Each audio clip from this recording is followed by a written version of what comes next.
अस्सलाम वालेकुम वेवर्स।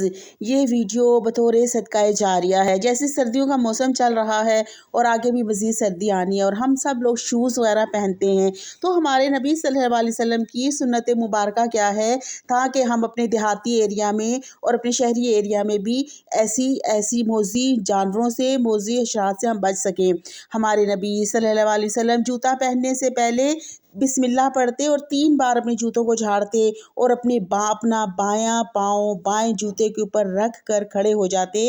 पहले दायां पाँव पहनते, फिर अपना बायां पाँव शूज़ में डालते। तो शूज़ पहनने की यही सुन्नत मुबारक है जो आज से 1400 साल पहले हमारे नबी सल्लल्लाहु अलैहि वसल्लम ने हमें बता दी। तो हमें भी इसी तरीके से मूज़ी हशरात से बचने के लिए 3 बार लाजमी अपने शूज़ को झाड़ कर और फिर हम अपने शूज़ को हम पहने और बिस्मिल्लाह पढ़ें।